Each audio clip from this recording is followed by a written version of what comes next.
Hello and welcome back to Freedom Revamped, the podcast. I'm your host, DeShon, and today I am joined by dreamer, creative, and writer Nikita Haynie. Say hello to everyone. Hi. I am so excited to have you on today, Nikita. I have done a little bit of internet stalking and I saw your website and looked at all you have going on, and I can't wait for you to share just a little bit of that with everyone. So, can you please just give a better description of who you are and what you have going on? Yes, I surely can. So, Nikita Haynie, she, her pronouns. I am a proud Black woman from Atlanta, Georgia, but I'm currently living among the sunflowers in Lawrence, Kansas. I am a Black girl writer, author, creative, and educator. Something that I'm very passionate about is Black women and making space for Black women so that our experiences are heard, shared, and valued. And that's just really what my mission is right now. So that's just a little bit about me. I love that. So Nikita, you have already joined us here before. But before we dive into what today's conversation will be about, Freedom Revamped, we love to talk about the idea of practicing freedom. But before we dive into that, I want to know how you define freedom. I think for me, freedom is just the ability to walk boldly and unapologetically in your authenticity, and kind of liberating yourself from, all of the things that society has socialized us, specifically Black women, to believe about ourselves. And so I think for me, freedom is just living boldly and unapologetically in who you are as a person, who you believe you are, and not who other people have told you are. One of the ways that I feel like I found my freedom is definitely in God, and just really trying to learn more about myself through Him, and then just getting to know myself, and embracing the good, the bad, the ugly about myself. And I think once you, as a Black woman, reach that space, then you have the freedom to, not only accept yourself, but accept yourself radically and love yourself radically. So for me, that's pretty much what freedom is. Just not allowing others' thoughts, opinions, society, these norms and systems to hold you back from walking in who it is that you know and believe that you are as a person. I love that, Nikita. That was very well spoken. It's so ironic because oftentimes I've asked that question several times thus far since we began the podcast, and it always seems to come back to God. And I love that that's where we find our freedom. Um, the initial opportunity I had to define freedom when speaking with Courtney, I said I think the most freedom I've ever experienced was in Christ. Um, we search for freedom in the world, and we're often bound by societal views or perspectives of who we're supposed to be and how we're supposed to perform. But when we really tap into who we are and we tap into the God in us, that's when I feel least bound. That's when I feel the most free to be myself. So I love that you touched on that. So now that you've defined freedom, tell us a little bit about how you go about practicing freedom on a daily or weekly basis. Oh, that's such a deep question because right now, we're quarantined. Yes. A little, not as, I guess, not as much as we were about 6 or 7 months ago. But how I'm learning and showing up for myself in my own freedom is one, which I'm very, happy about, and I'm excited about the progress that I have made, is therapy. I know therapy for just Black folks in general is a taboo thing, but I think therapy is one of the ways that I feel like my life has transformed in the last year or so. And that is because when I am in therapy, I feel like I can be as vulnerable as I need to be. Obviously, yes, the therapist is an unbiased party, but she is a Black woman, but she challenges me, right, in a Hmm. way, to think differently about some of those things that I was talking about, like societal norms and the different things that we have learned to believe about ourselves. She's helping me unpack some of those things and work through those things. And so that's one of the ways that I'm practicing freedom, by going to therapy and then taking what I'm learning in therapy and applying that to my life. So just transparently, something that I have struggled with at times is definitely self-doubt, and Yes. she has helped me to progress through those moments when I have that doubt, and understanding where that is coming from, why I feel that way, things like that. And so it has really helped. Another way that I'm practicing freedom is, for me personally, being a writer is freedom. That's where Mhm. I am. That is the core of who I am as a person, as a human, as a Black woman.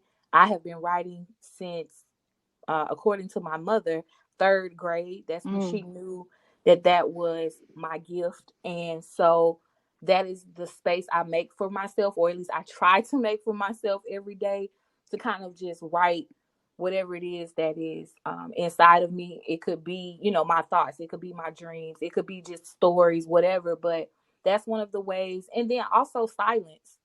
I think um, sometimes we think silence is an uncomfortable thing, but I have found that, lighting a candle and just literally like sitting in silence and just sitting with myself and reflecting over my day, it's like so peaceful. Um, and so for me, those are just some of the ways that I have been practicing freedom. Just kind of tuning out everything else and just really trying to find those different things that make space for me and only me. Because, Black women, we give a lot to the world, to other people, to just all these different things. And we put ourselves at the bottom of the list. And so those are just a couple of ways that I've been practicing freedom. Now, Nikita, I couldn't have asked you to answer that question any better. I feel like you just segued us into our conversation with the button you placed at the end of your response. Um, because today's conversation is going to be about the difficulties that we face as Black women. So, for you to talk about how we place ourselves at the bottom of the list, that is something that I am guilty of. Um, I feel like at the core of who I am, I'm a giver. So I spend a lot of time doing for others, and I didn't realize how much that was affecting me. I have not actually started therapy yet, but you mentioned that earlier too, and that's something that I'm getting ready to begin very shortly. So I'm excited about that journey for myself. But I really want to dive into how important it is to commit to me too. Like I commit to others and to other projects and things, but I don't always find myself committing to me and the things that I want to do. So, as we jump into this conversation, the first question I want to ask is, what do you think some of the major difficulties? What are some of the major difficulties that Black women are experiencing right now? I mean, everything. Oh boy, yeah, um, I know that's loaded, but yeah, it's a very loaded question, but I just think, just to sum it all up, because it's we could talk about it for hours, but I just feel like Black women are undervalued.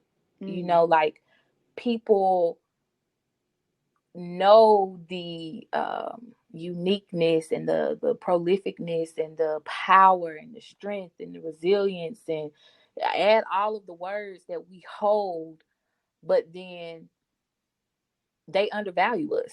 They yeah, don't acknowledge us. They don't recognize us. They steal our ideas. We are too much, you know, and then we're not enough at the same time. Um, they are killing us in the streets with no remorse, and then nobody is held accountable for that. Um, if we speak up, we speaking too loud, so then we need to pipe down and stay in our place until hmm somebody wants our opinion. um I know I saw on Twitter where this white woman was asking Black women to save us as in the US. And I was just like, no, we're not saving none of y'all. If we gonna save anybody, we gonna save ourselves. And then y'all hmm can figure it out, because often I just feel like we don't get the flowers that we deserve while we're here, yes, you know. When I think about And uh, sometimes when we're gone, to be honest. correct, and then when I think about like Megan Thee Stallion, that's the Hmm. first thing that just came to my mind. You know, people have policed this young black woman for everything that she does, the things that she talks about in her music, the way she Yeah. looks, the way she dresses, you know, and she got shot by a black man, and then I don't know how, but people somehow convinced themselves that it was her fault, that harm was done to her. And I often feel like that is our difficulty. Like, you know, she was harmed, but then she tried to save the person that harmed her. And I said, damn, isn't it just like a black woman? We always do that. You know what I'm saying? Instead of thinking about herself, she was thinking about somebody else. And I feel like that is something that, one, we have been, I believe, socialized to think that we are always supposed to be the sacrificial in that way, and then we forget about ourselves. And I just think that it is wrong. You know what I'm saying? Because people will continue to take from us and never acknowledge, you know, all these wonderful things about us until, you know, God forbid, we are gone and passed away. And I just think black women deserve honor now. We deserve recognition now. We deserve acknowledgement now. You know, we black women are so layered and Yes. multifaceted, and nobody ever says, you know, let me let me protect this black woman. Instead, Yeah. black women out here protecting everybody else, and nobody protects us. And I for one, am tired of it. I don't know about you. I feel Um, you. I and definitely so, feel you. you know, when things happen to black women and I see it on social media, I have to take a break sometime because I find myself getting angrier than I already am. And I feel like we all have a right to be angry because we, you know, I hate this term, but for the sake of our conversation, we are we are ride or dies in the sense that we ride for everybody, but who riding for us? Hmm. You know? So those are just some of my thoughts. I think to kind of piggyback and share my thoughts, I think some of the difficulties we face are brought onto us by like the way in which we're viewed in society. So you brought up Megan Thee Stallion, and a woman like her, like you said, this is a woman who is looked at because of the way in which she speaks about her sexuality and things like that. All things that are part of the human experience, but there is a magnifying glass on it when we are sexualizing ourselves as opposed to when the world is sexualizing us. Correct. That goes back to, history. We're talking about, and I know they get tired of bringing up slavery, but those are things that were embedded in us way back then. We as Black women have always been the ones to kind of to birth the nation. Like, when we Pretty talk about much. Yeah. when we talk about the way in which Black women were looked at back then and objectified for the way their bodies were built and things like that. And then we turn around and we reclaim those things, and now we're looked at negatively. You know what I'm saying? These are all things that you all fetishize over and objectify us about. But when we take charge of those things, then it becomes negative. Or, they take those things and they recreate them, culture vultures, but they take those things and they make them their own, and then it's positive. But when we are authentically who we are and it's something that we do, um, it's seen as a negative. So I'm an actress and working in that field, and watching movies and TV shows as my subject, like as a source of, it's a resource, it's a study tactic for me. I am not always pleased with the way in which Black women are viewed. Mm. I, I mean, right now, we're so excited about things like Girlfriends and Moesha and Sister Sister coming back on television, and watching those shows back, although like it brings me joy to like revisit my childhood, I'm also extremely frustrated with the way that we're shown. I don't want people to think that our lives are solely about the pursuit of men. Like that's not it. like you mentioned too, like we have complexity to us. We're not all about men. And there's not too many storylines in which women in general, this is not even just black women, but women in general are portrayed on television or in film without relation to men. So, that already devalues us. But just thinking about the pressures and the status in which we have to live up to, and if you miss that mark, you're judged and things like that. I think that that's the hard part for us as Black women. Black women are, we're getting a little bit more of a positive, and I don't know how you feel about this, and I'd love to hear your perspective, but I don't know if this is real love or if it's love for the moment.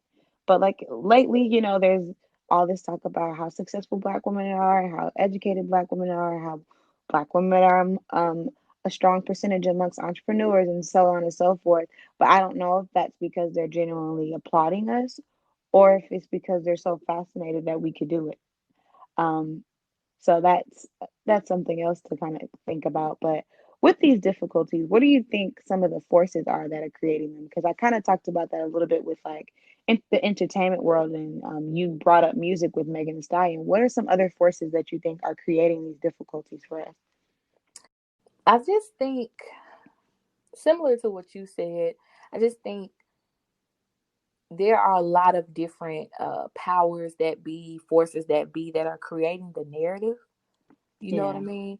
And unfortunately, I think in order for the narrative to shift, um, we have to be in those spaces, even though the spaces may be harmful to us. And so it's like a catch 22, right? Like, Hmm. you don't want all this harm done to Black women, but then in order for us to change the narrative, we have to be in those harmful spaces. And so it's a constant battle and a constant war. Um, and I just think some people are just so small minded in what they believe Black women represent, um, who we are, because I mean, just when you think about all of the Black women all over the world, we just all different. We have similarities, but we're different too, right? And so Yes, if our white counterparts come in contact with one specific type of Black woman, or what they perceive to be a specific type of Black woman, then it's like, oh, all the Black women are like that. You know what I'm hmm, saying? And so I do think, though, the entertainment industry has definitely, the media has definitely played a big part in that, in creating a narrative of what a Black woman is, like what our personalities are, our psyche, and all of those types of things. And then this, I don't mean this in a way of like bashing anybody, but I also think sometimes just within the Black community, also we have created certain narratives oh about yeah, Black women, you oh yeah, know, and Black men, they oftentimes they play into it also, you know what I'm saying? And so definitely. I just think there just needs to be a lot of unlearning, because I just don't think that, one, being Black is a monolith, and then two, being a Black woman is Whew. just so much more to that. And I can be very transparent with you and tell you that, me speaking in the way that I'm speaking now, this is work that you are seeing and hearing, rather, the work that I have done on myself to even unlearn some of maybe the narratives that I have created about what it means to be a Black woman. You know what I'm saying? But I just think that until we all, specifically us Black women, we have to unlearn the things that we have allowed society to tell us. You know, Definitely. because even when you mentioned Moesha, right? Like, Yes. one of the characters that stood out to me on that show, watching it back now as an adult, I grew up on that. You grew up on that, but Yeah. like Kim, right? And Oh yes. she was made to be the comical relief, but more so like, the policing of her body, and that she was always the butt of the joke because she was fat, but she really was just a normal Black teenage girl Hmm. whose body was changing. Like, she wasn't fat, you know what I'm saying? Not at all. Yeah. And even if she was, not skinny, who cares, right? She actually, I feel like, was one of the more prevalent characters on that show that we didn't And really, more complex characters yeah, on the give show give because their flowers to. yeah, that she didn't get enough like, I mean, you have to think Constance was on the show up until um their college days. They kind of wrote her off because of the Parkers. Mm-hmm. Um and like you said, like watching it back, she does stick out. Like it almost was, I can see how they probably sat down in a writer's room and were like, dang, she needs a show. Because she carried it to me. Like She did. she She truly carried a did. lot of the episodes, um but her character, it this goes back to when I talk about the way in which we're viewed, we are hypersexualized.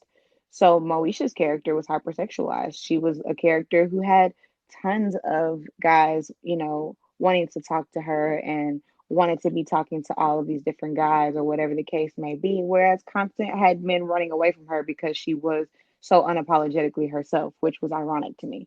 Yeah. Um, and Yeah. then when she did finally, start to get, like at the end, they started to give her guys who were attracted to her.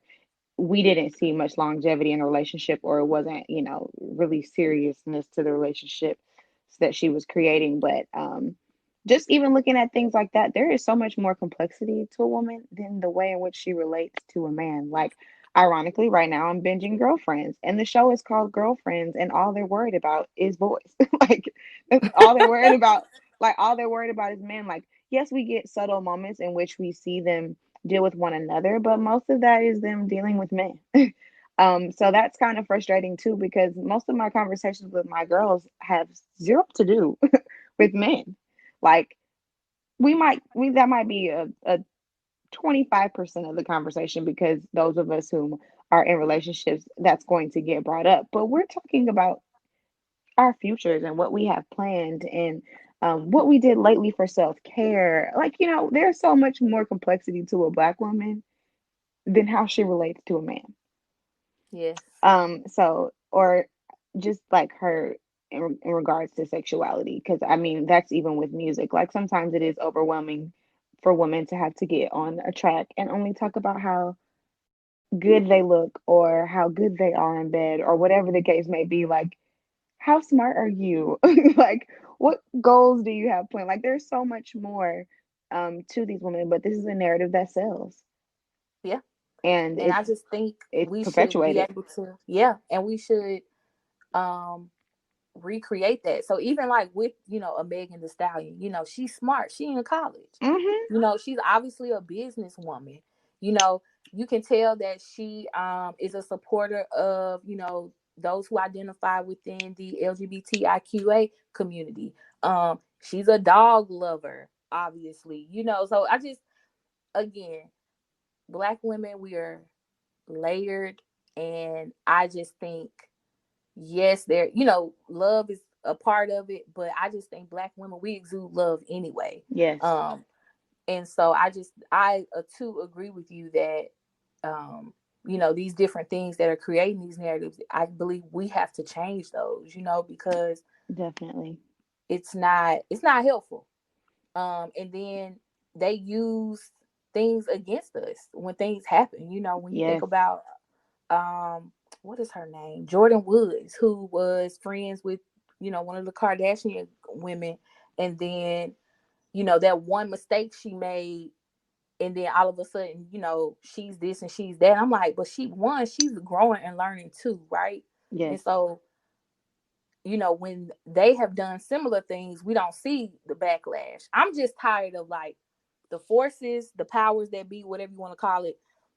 you know White people create these narratives about Black women, but then when the narrative when similar situations happen within their community, it's not, um what is the word, perpetuated the same, if that makes sense. Even when I think about the difficulties that Michelle Obama had to face as the first Black first lady, and how at every point, even when she would do positive things, and I don't even feel like there was a lot of scandal, but I feel like they would demonize a lot of things to make that narrative, calling her an angry Black woman, or even mocking like the way she looks and things like that. So it was just very interesting. And I think she handled it gracefully. I Oh, don't know definitely. if we all can be as graceful as her. I love me some floaters. Yes, yes, yes. She's amazing. So kind of to segue, I wanted to talk about how we cope with and combat these difficulties that we experience because to me, I think that although it can be very difficult, there are ways in which we can, reclaim these narratives or, like you mentioned before, rewrite them. So, what are ways that you think that we can cope and combat the difficulties that we experience as Black women? I think a few, just one in general that just popped into my mind is that, people, we are a fountain of ideas. Black women, we are a fountain and a well of ideas. People love for us to bring our ideas to the table. People love for us to bring our energy to the table, all those things. But I think one good way to combat it is to also recognizing that we don't always have to give our energy. You know, Whew. if you wake up and you don't have it to give, then don't. Because we love to dig deep and find it. Like, we just gonna push through. But sometimes the best thing we can do for ourselves is to not push through. The best thing is for us to say, you know what, I don't have it today. I'm not giving 100% today. I'm gonna give just enough for me to do whatever it is I gotta do, and I'm gonna keep it moving. Because if we continue to show up and allow people to pull from us, then we are going to be run into the ground. A great friend of mine who is just a radical Black woman that I love. Her name is Jamila Jones. Shout out to her. And she always says, you don't get brownie points for running yourself into the ground. Most Whew. times your paycheck is gonna still be the same. Uh-huh. Ain't nobody gonna give you no employee of the month recognition, none of that. So why are we constantly running ourselves into the ground? And so I think just learning to take care of you. It's okay to put you first. Them emails can wait. Them miss voice calls can wait. That project can wait. People can wait, you know. But I just think Definitely. we have this invisible pressure that we have allowed society to put on us, that we just got to be doing all the time. And I'm still learning it myself. I'm not perfect, right? Like, even in this pandemic, I have had my Black women friends that I love and adore, my Black girlfriends. They're like, listen, you doing a lot. You need to sit down, and I like when they check me on that, because for some reason we feel like productivity means that we're doing good. We are, that strong Black woman, but sometimes the strength is knowing ourselves and knowing our bodies and knowing our limits. And so I think that's one way we can cope with that. I think you preached there, honey. Let me tell you, I am the queen of running myself in the ground. And I just recently learned how to commit to myself. Like I said earlier in our conversation, I am the queen of committing to everyone else and the things that need to get done for them, whether it's in the workplace or whether it's my friends or whether it's ministry at church or whatever the case may be. And then I don't have time for me. And I'll be like, oh, I don't have time for that. And I will look back and laugh and be like, how do I not have time for me? Like, how do I run so rapid that I don't have time for me? So I think that as Black women, because we do work so hard in a lot of the arenas that we are in, it's imperative, like you said, to learn the art of self care. Mm-hmm. It's become a trend, but it is a very much needed trend. I'm all for the trend. Um, Bubble baths, spa days, getting your toes and nails done, taking yourself out for brunch or going out with your friends, doing something that makes you happy, taking a walk in the park, whatever that boils down to, it's absolutely necessary. And it has changed my perspective and given me a little bit of light in the past week. I was dealing with a lot and downward spiraling with the pressures of the pandemic and constantly being at work and just the stress of work and bringing that home and not leaving it at work. And I just felt like for me to cope with the difficulties that I was experiencing, I needed to commit to me. So this week's word for me was intentional. Being intentional about making time for myself, being intentional about doing the things that I enjoy, and being intentional about taking care of myself mentally, physically, spiritually, whatever that looks like. So I definitely feel like that's the best way to cope is to love on yourself, combat all of the negativity with self-love. Mm-hmm. I agree So with my that. my final question, and this one here, go as deep as you desire. What difficulties have you faced or are facing, and how have you overcome them, or how are you working to overcome them? Ooh, wow. I love these questions. I'm like, oh my gosh. Oh man, oh man. So just to I'm gonna go as deep as I can. I'm gonna say what's at the forefront of it. Just choosing me. Like I am learning every day how to choose myself and to not feel guilty about it. I would say that's definitely one thing that I have faced, specifically when we're talking about a career. And Yeah. in my career, I'm an educator. I work with college students. I won't name the institution or anything like that, but just feeling like, when I have been in these spaces where I am always the only Black woman, specifically like on Mm, my staff, and then all this labor and work gets put on me to educate all the white people about Black issues, Black students, marginalized students. It just becomes too yeah. much. And, you know, I used to feel like if I don't stay, then who's going to do it? And if it ain't me, then it won't get done. And, all these different things. And I'm like, no, Nikita, choose yourself. For the Yes. first time in your life, choose yourself. Even when I think about relationships, with men, like putting their needs above my own and then feeling like I'm not getting what I need. And so then I'm like resentful and, feeling bad or like doing things for other people and then it's not being Ooh, you better reciprocated. preach. And so I'm like, girl, just choose yourself, Um, and I think in the past 4 years, 4 or 5 years, I have learned how to choose myself and to do it in a way that I don't feel bad about it. Like I'm Definitely. still learning, it's hard because even right now, right, when we first got into this pandemic, everybody was being compassionate and empathetic and all those things. And now it just feels like people are trying to tiptoe back to, normalcy or what they feel is normal. And I'm like, no, I'm still choosing me, and so something really simple, right? Like last week, similar how I just said how we should cope. I woke up, I wasn't feeling well, but I was like, oh, I got so much to do. But you know what? I listened to my body and I said, no, I don't feel well, so I'm not going. So I just took a sick day. And so even in that small thing, that was me choosing myself. And then something that I am still working through is definitely the self-doubt pieces that come in waves here and there. But I definitely Hmm. believe in the power of what God has placed on the inside of me. Even just like being on this podcast with you right now, and previously being featured on the blog, like all of these things that have been happening as it relates to what I believe my purpose in this world is, what I believe God has called me to do. God has been answering those prayers, right? Mm, Like even yes. in this pandemic, like just opportunity after opportunity has been coming, surrounding like my mission of wanting to elevate the experiences and voices of Black women and more writing opportunities to showcase my writing as a Black woman. Like all of that, God is really showing up for that. And so in those moments when I'm doubting myself, I'm like, girl, just look what God is doing for you, or has been doing and continuing to do.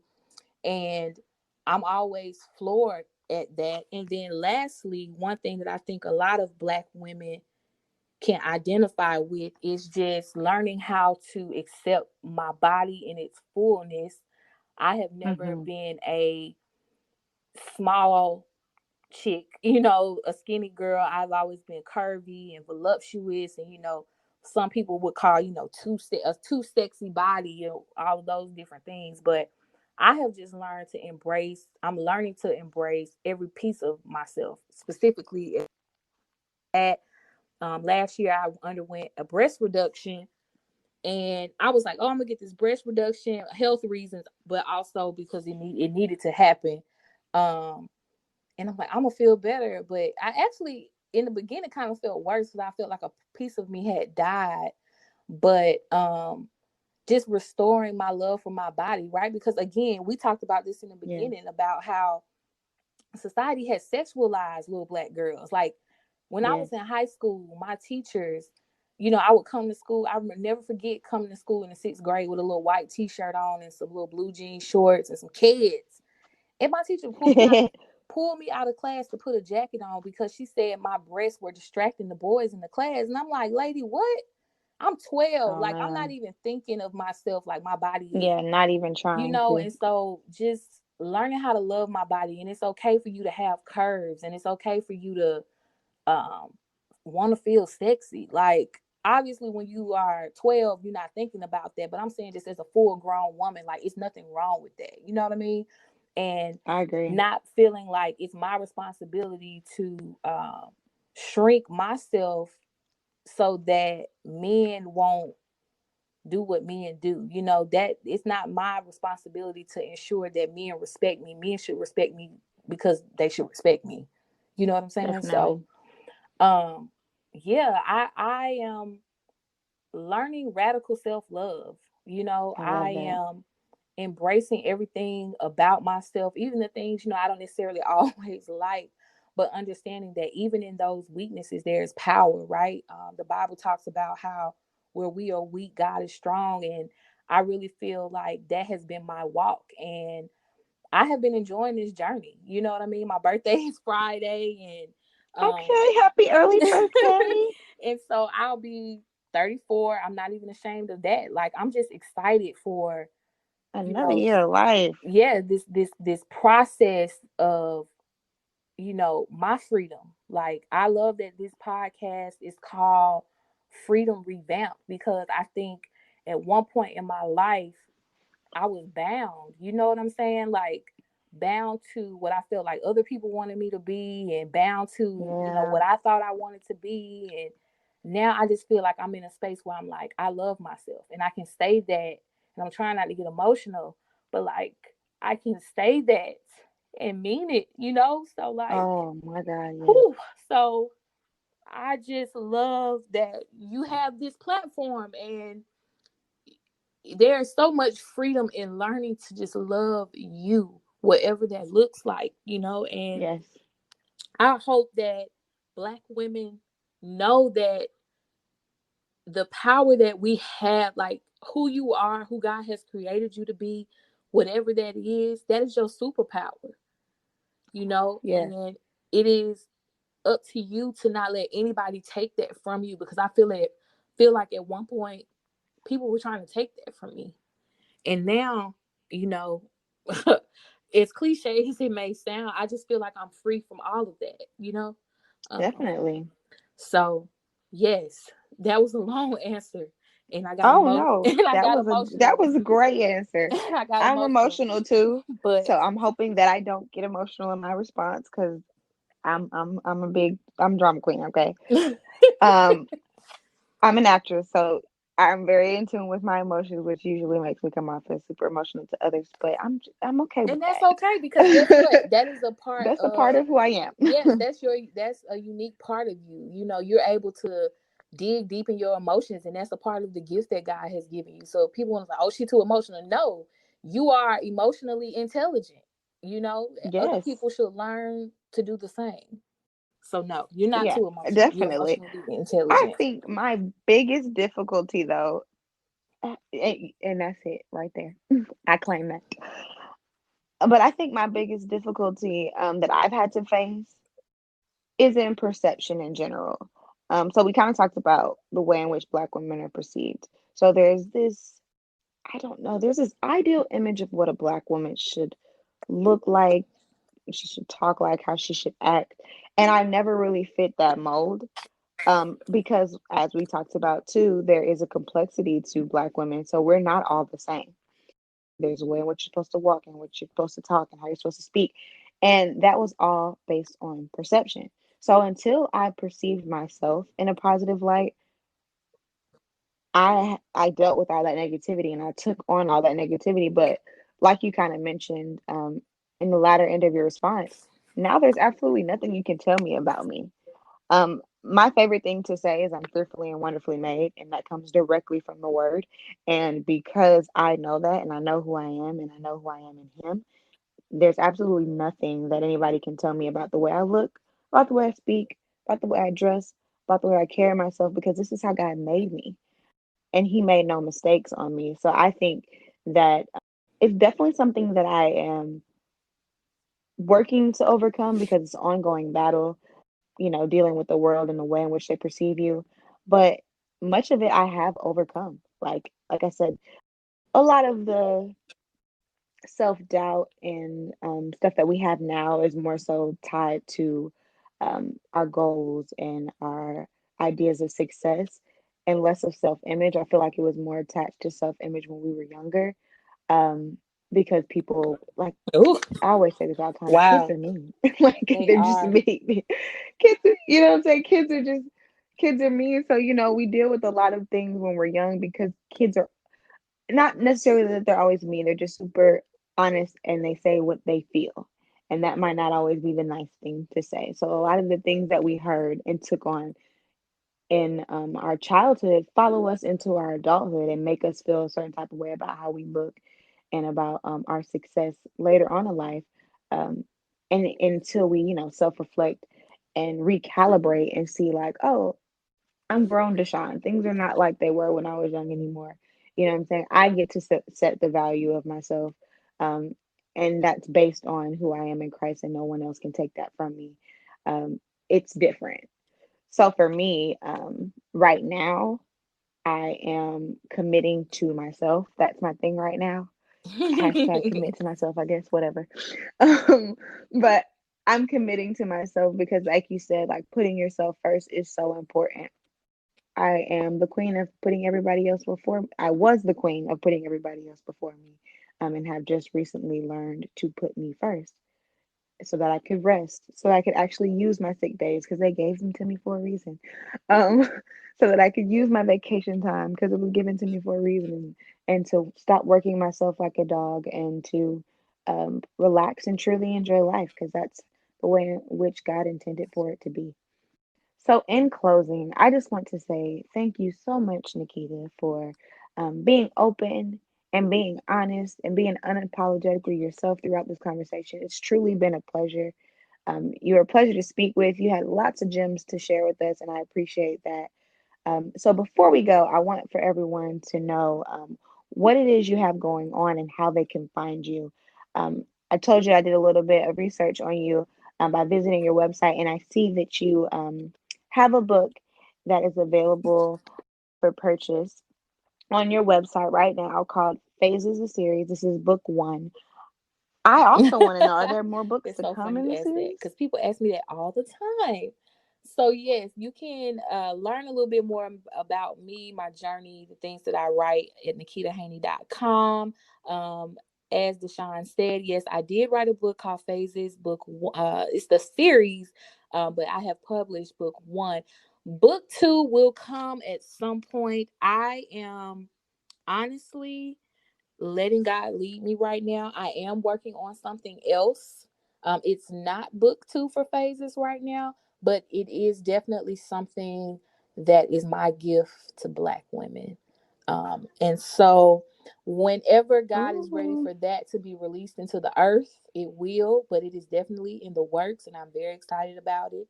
I am also the assistant editor for the Pedestal Project, which is an online platform for Black women, and you can follow us on Instagram at the yes. Pedestal Project, and then you can also follow me on Instagram at the NikitaHaynie.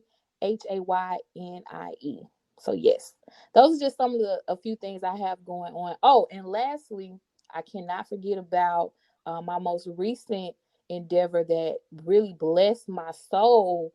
Was the Black Writers Weekend, and I just got to connect with so many different Okay. Black women writers. And so you can follow Black Writers Weekend on Instagram. Also, I'm also a content writer for the parent company to that movement called Delphine Legacy Media.